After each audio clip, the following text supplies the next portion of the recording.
നമസ്കാരം. The deep ഡൈവിലേക്ക് സ്വാഗതം. ഇന്ന് നമ്മൾ സാമൂഹിക മനഃശാസ്ത്രം എന്ന വിഷയത്തിലേക്കാണ് കടക്കുന്നത്. കുറച്ചുകൂടി കൃത്യമായി പറഞ്ഞാൽ അതിലെ ഗവേഷണ രീതികൾ, അതിൻ്റെ ആവശ്യകത, ലക്ഷ്യങ്ങൾ, ഇതിനെക്കുറിച്ചൊക്കെയാണ്. നമുക്ക് കിട്ടിയ പഠനക്കുറിപ്പുകൾ, പ്രത്യേകിച്ച് സാമൂഹിക മനഃശാസ്ത്ര രീതികളെക്കുറിച്ചുള്ള യൂണിറ്റ് 3 ഭാഗം, അതാണ് നമ്മുടെ ഇന്നത്തെ ചർച്ചയുടെ ഒരു അടിസ്ഥാനം. അതായത് മനുഷ്യൻ സമൂഹത്തിൽ എങ്ങനെ പെരുമാറുന്നു, ചിന്തിക്കുന്നു എന്നൊക്കെ പഠിക്കാൻ എന്തിനാണ് വെറും ഊഹാപോഹങ്ങൾക്കപ്പുറം ഒരു ശാസ്ത്രീയ രീതി? എന്തൊക്കെയാണ് രീതിയുടെ ലക്ഷ്യങ്ങൾ? ഇതൊക്കെ നമുക്കൊന്ന് നോക്കാം, അല്ലേ? തീർച്ചയായും വളരെ നല്ലൊരു തുടക്കം. കാരണം നമ്മളിൽ പലരും, ഞാനും നിങ്ങളുമൊക്കെ, മറ്റുള്ളവരുടെ പെരുമാറ്റത്തെക്കുറിച്ച് ചുമ്മാ ഓരോന്ന് പറയും, അല്ലേ? നമ്മുടെ സ്വന്തം അനുഭവം വെച്ചിട്ടോ, അല്ലെങ്കിൽ കൂട്ടുകാർ പറഞ്ഞത് കേട്ടിട്ടോ, അല്ലെങ്കിൽ പണ്ടേതോ കേട്ടറിഞ്ഞ ഒരു കോമൺ സെൻസ് വെച്ചിട്ടോ ഒക്കെ നമ്മൾ കാര്യങ്ങൾ വിലയിരുത്തും. അതെ, സ്ഥിരം ചെയ്യുന്ന കാര്യമാണ്. അവിടെയാണ് സാമൂഹിക മനഃശാസ്ത്രം ഒരു വ്യത്യസ്തമായ വഴിക്കു പോകുന്നത്. മനുഷ്യന്റെ സാമൂഹികമായ ഇടപെടലുകൾ, ചിന്തകൾ, വികാരങ്ങൾ, ഇതിനെയൊക്കെ പഠിക്കാൻ അവർ ഒരു ചിട്ടയായ തെളിവുകളെ അടിസ്ഥാനമാക്കിയുള്ള ഒരു ശാസ്ത്രീയ രീതിയാണ് ഉപയോഗിക്കുന്നത്, അല്ലാതെ വെറും തോന്നലുകളല്ല. ഓക്കെ, അപ്പോൾ ഈ ശാസ്ത്രീയ രീതി വേണമെന്ന് പറയുന്നതിന്റെ കാരണം എന്താണ്? നമ്മുടെ സാധാരണ അനുഭവങ്ങളിൽ നിന്നും കേട്ടറിവുകളിൽ നിന്നുമൊക്കെ നമ്മൾ പഠിക്കുന്നില്ലേ? സാമൂഹിക കാര്യങ്ങളെക്കുറിച്ച് നമുക്കെല്ലാവർക്കും നമ്മുടേതായ ഒരു ധാരണയുണ്ടല്ലോ. പിന്നെന്തിനാ ഇത്രയും ഒരു ഫോർമൽ രീതി? ഉണ്ട്, ആ ധാരണകൾ ശരിയാണ്. പക്ഷേ ആ ധാരണകൾ എത്രത്തോളം കൃത്യമാണ്? അതാണ് ചോദ്യം.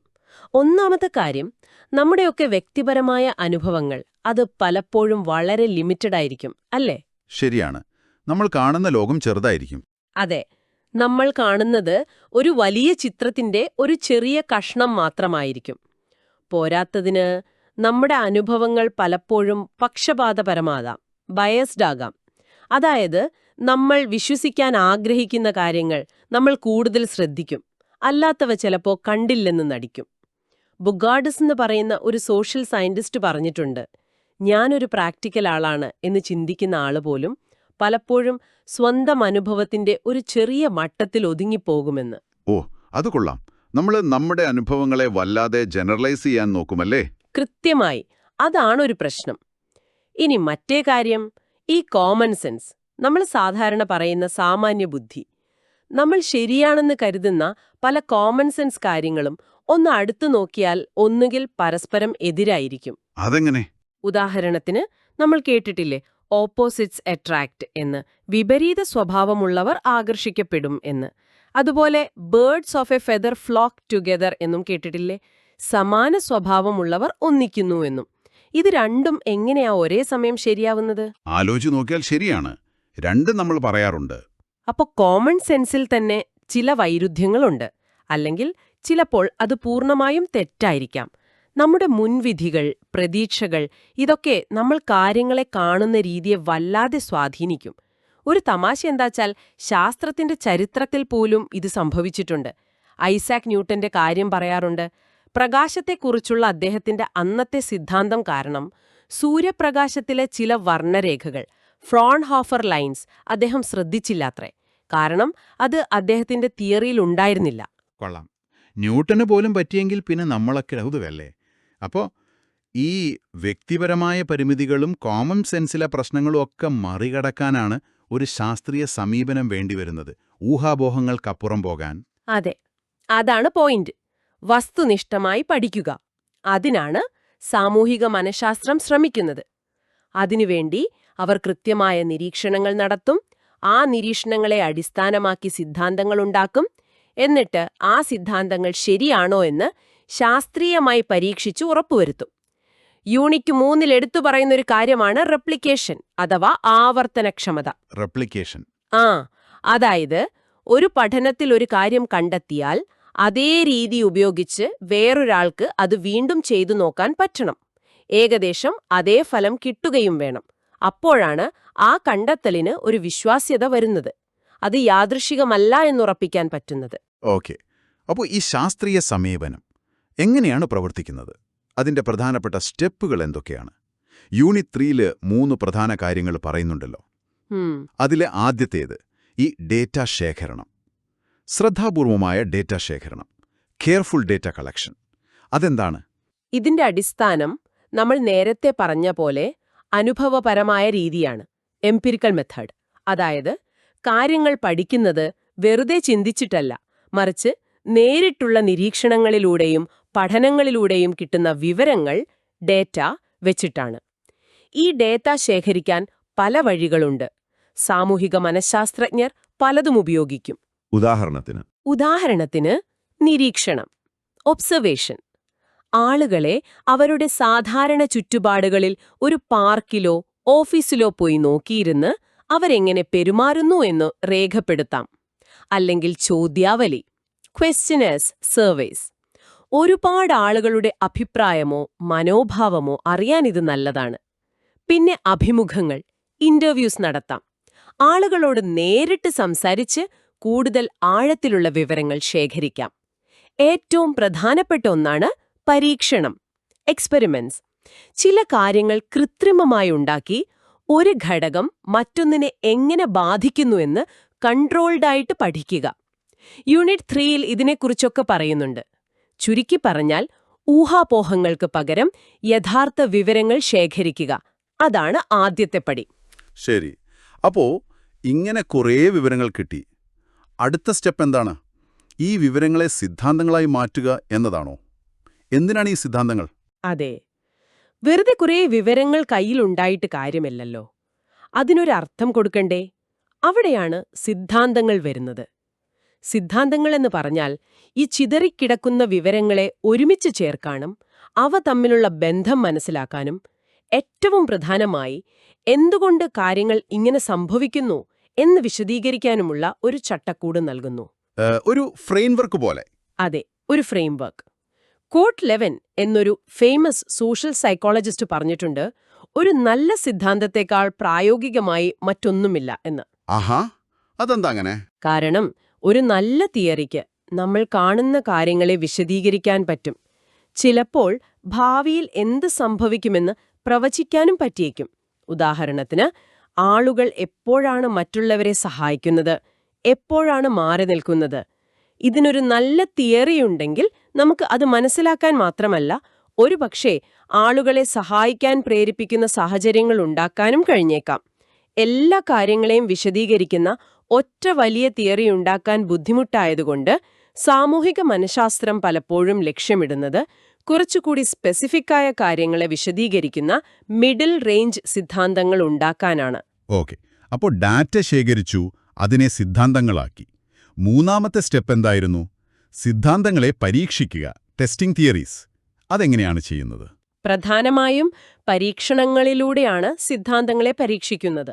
ഒരു കാരണം ഒരു പ്രത്യേക ഫലത്തിലേക്ക് നയിക്കുന്നുണ്ടോ എന്ന്, കോസ് ആൻഡ് ഇഫക്റ്റ്, അത് കണ്ടെത്താനാണ് പരീക്ഷണങ്ങൾ ഏറ്റവും നല്ലത്. നമ്മളൊരു സാഹചര്യമുണ്ടാക്കി അതിലെ ചില ഘടകങ്ങൾ മാറ്റിമറിച്ചു നോക്കും. എന്നിട്ട് ആളുകളുടെ പെരുമാറ്റത്തിൽ എന്ത് മാറ്റം വരുന്നു എന്ന് അളക്കും. നേരത്തെ പറഞ്ഞ ഉദാഹരണം വെച്ചാണെങ്കിൽ, അക്രമപരമായ വീഡിയോ ഗെയിം കളിക്കുന്നത് കുട്ടികളിൽ ആക്രമണ സ്വഭാവം കൂട്ടുന്നു എന്നൊരു തിയറി ഉണ്ടെങ്കിൽ നമ്മളത് പരീക്ഷിക്കും. ഒരു ഗ്രൂപ്പ് കുട്ടികളെ ആ ഗെയിം കളിക്കാൻ വിടും, വേറൊരു ഗ്രൂപ്പിനെ അക്രമപരമല്ലാത്ത ഗെയിം കളിക്കാൻ വിടും. എന്നിട്ട് രണ്ട് ഗ്രൂപ്പിലെയും കുട്ടികളുടെ പെരുമാറ്റം താരതമ്യം ചെയ്യും. ആദ്യത്തെ ഗ്രൂപ്പ് കൂടുതൽ അക്രമം കാണിച്ചാൽ തിയറിക്ക് കുറച്ച് സപ്പോർട്ട് കിട്ടി എന്ന് പറയാം. ഇങ്ങനെ ഒരു സിദ്ധാന്തം ശരിയാണോ, അതിന് യാഥാർത്ഥ്യവുമായി ബന്ധമുണ്ടോ, ഭാവി പ്രവചിക്കാൻ പറ്റുമോ എന്നൊക്കെ പരിശോധിക്കുകയാണ് ഇവിടെ ചെയ്യുന്നത്. യൂണിറ്റ് 3-ൽ പരീക്ഷണങ്ങളെക്കുറിച്ച് വിശദമായി പറയുന്നുണ്ട്. ഇത് കേൾക്കുമ്പോൾ ഒരു സംശയം വരുന്നു. അപ്പോൾ ഈ സോഷ്യൽ സൈക്കോളജിയുടെ പ്രധാന ലക്ഷ്യമെന്ന് പറയുന്നത് ഇങ്ങനെ കാര്യങ്ങൾ മനസ്സിലാക്കുക, തിയറി ഉണ്ടാക്കുക, ടെസ്റ്റ് ചെയ്യുക എന്നൊക്കെയാണോ? അതോ നമ്മുടെ സമൂഹത്തിലെ പ്രശ്നങ്ങൾക്ക്, ഇപ്പോൾ മുൻവിധി, വഴക്ക് അല്ലെങ്കിൽ ആരോഗ്യപരമായ കാര്യങ്ങൾ, ഇതിനൊക്കെ ഒരു പരിഹാരം കാണാൻ സഹായിക്കുക എന്നതും ഒരു ലക്ഷ്യമാണോ? നല്ല ചോദ്യം. രണ്ടും ലക്ഷ്യമാണ്. രണ്ടും പരസ്പരം ബന്ധപ്പെട്ട് കിടക്കുന്നു. യൂണിറ്റ് 3-ൽ ഇതിനെക്കുറിച്ച് പറയുന്നുണ്ട്. നമ്മൾ സൈദ്ധാന്തിക ഗവേഷണം, തിയററ്റിക്കൽ റീസെർച്ച് എന്ന് പറയും. അതായത് ഒരു കാര്യം എന്തുകൊണ്ട് സംഭവിക്കുന്നു എന്ന് മനസ്സിലാക്കാൻ വേണ്ടി മാത്രം നടത്തുന്ന പഠനം. പിന്നെ പ്രായോഗിക ഗവേഷണമുണ്ട്. അവിടെ ലക്ഷ്യം നമ്മൾ മനസ്സിലാക്കിയ കാര്യങ്ങൾ വെച്ച് സമൂഹത്തിലെ യഥാർത്ഥ പ്രശ്നങ്ങൾക്ക് പരിഹാരം കാണാൻ ശ്രമിക്കുക എന്നതാണ്. ഉദാഹരണത്തിന്, ഇപ്പോ ആളുകളെ ആരോഗ്യകരമായ ഭക്ഷണം കഴിക്കാൻ എങ്ങനെ പ്രേരിപ്പിക്കാം, അല്ലെങ്കിൽ ജോലിസ്ഥലത്തെ സ്ട്രെസ് എങ്ങനെ കുറയ്ക്കാം, പരിസ്ഥിതിക്ക് ദോഷം വരാത്ത രീതിയിൽ ആളുകൾ പെരുമാറാൻ എന്തു ചെയ്യാം? ഇതൊക്കെ പ്രായോഗിക പ്രശ്നങ്ങളാണ്. ഇവിടെ സൈദ്ധാന്തികമായ അറിവുകൾ ഉപയോഗിക്കാം. ബ്ലോക്ക് 4-ലെ യൂണിറ്റ് 4-ൽ ഇത്തരം ഉദാഹരണങ്ങളുണ്ട്. രസമെന്താച്ചാൽ ഇത് അങ്ങോട്ടും ഇങ്ങോട്ടും സഹായിക്കും. തിയറി പ്രായോഗിക പ്രശ്നം പരിഹരിക്കാൻ സഹായിക്കും, അതുപോലെ പ്രായോഗിക ആവശ്യങ്ങൾ പുതിയ തിയറികൾ ഉണ്ടാക്കാനും പഴയതിനെ മെച്ചപ്പെടുത്താനും സഹായിക്കും. ഓക്കേ. അപ്പോ അറിവ് നേടലും അത് ഉപയോഗിക്കലും ഒരുമിച്ച് പോകുന്നു. അതെ. നമ്മൾ ഈ പഠനങ്ങളൊക്കെ നടത്തുന്നത് മനുഷ്യരെ വെച്ചിട്ടാണല്ലോ. അപ്പോൾ സ്വാഭാവികമായും ചില ധാർമ്മികമായ കാര്യങ്ങൾ ശ്രദ്ധിക്കേണ്ടി വരുമല്ലോ അല്ലേ? പങ്കാളികളുടെ സുരക്ഷ, അവരുടെ സമ്മതം, അങ്ങനെയുള്ള കാര്യങ്ങൾ. തീർച്ചയായും. അത് വളരെ വളരെ പ്രധാനപ്പെട്ടൊരു കാര്യമാണ്. ഗവേഷണത്തിൽ പങ്കെടുക്കുന്ന ആളുകളെ സംരക്ഷിക്കുക എന്നത് ഗവേഷകന്റെ ഏറ്റവും വലിയ ഉത്തരവാദിത്തമാണ്. അതിന് കൃത്യമായ ധാർമ്മിക മാർഗനിർദ്ദേശങ്ങൾ തന്നെയുണ്ട്. ബ്ലോക്ക് 4-ലെ യൂണിറ്റ് 4-ലും ബ്ലോക്ക് 1-ലെ യൂണിറ്റ് 1-ലും ഇതിനെക്കുറിച്ച് പറയുന്നുണ്ട്. പ്രധാനമായിട്ടും ശ്രദ്ധിക്കേണ്ട കുറച്ച് കാര്യങ്ങൾ പറയാം. ഒന്ന്, അറിവോടുകൂടിയ സമ്മതം, ഇൻഫോംഡ് കൺസെന്റ്. Informed consent. അതായത് പഠനത്തിൽ പങ്കെടുക്കുന്ന ആൾക്ക് എന്തിനാണീ പഠനം, താൻ എന്താണ് ചെയ്യേണ്ടത്, എന്തെങ്കിലും റിസ്ക് ഉണ്ടോ എന്നൊക്കെ വ്യക്തമായി പറഞ്ഞു കൊടുക്കണം. എന്നിട്ട് അവരുടെ പൂർണ്ണ സമ്മതത്തോടെ മാത്രമേ പങ്കെടുപ്പിക്കാവൂ. അവർക്കെപ്പോ വേണമെങ്കിലും പിന്മാറാനുള്ള അവകാശവും കൊടുക്കണം. 2, അവർക്ക് ശാരീരികമായോ മാനസികമായോ വലിയ ദോഷങ്ങൾ വരാതെ നോക്കണം. ഏറ്റവും കുറഞ്ഞ റിസ്കേ പാടുള്ളൂ. 3, ചിലപ്പോ പഠനത്തിന്റെ ശരിക്കുള്ള ഉദ്ദേശം തുടക്കത്തിൽ പറയാൻ പറ്റില്ല. ആളുകളുടെ സ്വാഭാവിക പ്രതികരണം കിട്ടാൻ. അതിനെ ഡിസെപ്ഷൻ എന്ന് പറയും. പക്ഷെ അത് അത്യാവശ്യമെങ്കിൽ മാത്രമേ ഉപയോഗിക്കാവൂ. പിന്നീട് അവരോട് കാര്യങ്ങൾ തുറന്നു പറയുകയും വേണം. 4, പഠനം കഴിഞ്ഞാൽ അവരോടെല്ലാം വിശദീകരിക്കണം. എന്തിനായിരുന്നു പഠനം, അവരുടെ പങ്ക് എന്തായിരുന്നു എന്നൊക്കെ. ഇതിനെ ഡീബ്രീഫിംഗ് എന്ന് പറയും. ചുരുക്കത്തിൽ ഗവേഷണം ഉത്തരവാദിത്തത്തോടെ ചെയ്യണം. അതും ഒരു പ്രധാന ലക്ഷ്യമാണ്. വളരെ ശരിയാണ്. അപ്പോൾ നമ്മൾ ഇത്രയും നേരം സംസാരിച്ച കാര്യങ്ങൾ വെച്ച് നോക്കുമ്പോൾ ഈ സാമൂഹിക മനഃശാസ്ത്രം എന്ന പഠനശാഖയുടെ ഒരു കാതൽ, അതിൻ്റെ ഒരു എസെൻസ് എന്താണ് അതിൻ്റെ ആത്യന്തികമായ ലക്ഷ്യം? ചുരുക്കി പറഞ്ഞാൽ, നമ്മുടെ ഈ സാമൂഹിക ലോകം, നമ്മൾ എങ്ങനെ ചിന്തിക്കുന്നു, പെരുമാറുന്നു, മറ്റുള്ളവരുമായി ഇടപെടുന്നു എന്നതെല്ലാം വെറും ഊഹാപോഹങ്ങൾക്കും കോമൺ സെൻസിനും അപ്പുറം പോയി കൃത്യമായ തെളിവുകളുടെ അടിസ്ഥാനത്തിൽ ചിട്ടയായി ശാസ്ത്രീയമായി മനസ്സിലാക്കുക. അതാണ് പ്രധാന ലക്ഷ്യം. സാധാരണ ചിന്തയുടെ പരിമിതികളും സാമൂഹിക ലോകത്തിന്റെ സങ്കീർണതയുമാണ് ഇങ്ങനെയൊരു ശാസ്ത്രീയ രീതി ആവശ്യമാക്കി മാറ്റിയത്. അതിനുവേണ്ടി സൂക്ഷ്മമായി വിവരങ്ങൾ ശേഖരിക്കുക, സിദ്ധാന്തങ്ങൾ ഉണ്ടാക്കുക, അത് പരീക്ഷിക്കുക, ഇതെല്ലാം ധാർമ്മികമായ അതിർവരമ്പുകൾക്കുള്ളിൽ നിന്നുകൊണ്ട് ചെയ്യുക. ഇങ്ങനെ കിട്ടുന്ന അറിവ് ലോകത്തെ മനസ്സിലാക്കാൻ മാത്രമല്ല, സമൂഹത്തിലെ യഥാർത്ഥ പ്രശ്നങ്ങൾക്ക് പരിഹാരം കാണാനും ഉപയോഗിക്കുക. അതാണ് ഇതിന്റെ ലക്ഷ്യങ്ങൾ. ഓക്കേ, വളരെ വ്യക്തമായി. അപ്പോൾ ഇത് കേൾക്കുന്നത് നിങ്ങൾക്കായി ഒരു ചിന്ത പങ്കുവച്ചുകൊണ്ട് നമുക്ക് അവസാനിപ്പിക്കാം. നിങ്ങൾ സാധാരണയായി ഏതെങ്കിലും ഒരു സാമൂഹിക വിഷയത്തെക്കുറിച്ച് എങ്ങനെയാണ് ചിന്തിക്കാറ്? ഒരു ഉദാഹരണമെടുക്കാം. എന്തുകൊണ്ടാണ് ചില ടീമുകൾ നന്നായി ഒരുമിച്ച് പ്രവർത്തിക്കുന്നത്, ചിലതല്ലാത്തത്? നിങ്ങളുടെ മനസ്സിലെ കോമൺ സെൻസ് ഉത്തരം എന്തായിരിക്കും? ഇന്ന് നമ്മൾ സംസാരിച്ച ഈ സാമൂഹിക മനഃശാസ്ത്രത്തിന്റെ ശാസ്ത്രീയ സമീപനവും ലക്ഷ്യങ്ങളുമൊക്കെ വെച്ച് ഒന്ന് ആലോചിച്ചു നോക്കൂ. ഒരു സാമൂഹിക മനഃശാസ്ത്രജ്ഞൻ ഇതേ ചോദ്യത്തെ എങ്ങനെയായിരിക്കും സമീപിക്കുക? അവരെന്തു ചോദിക്കും? എങ്ങനെ പഠിക്കും? നിങ്ങളുടെ സാധാരണ ചിന്തയും ഈ ശാസ്ത്രീയ രീതിയും തമ്മിലുള്ള വ്യത്യാസം എന്തായിരിക്കാം?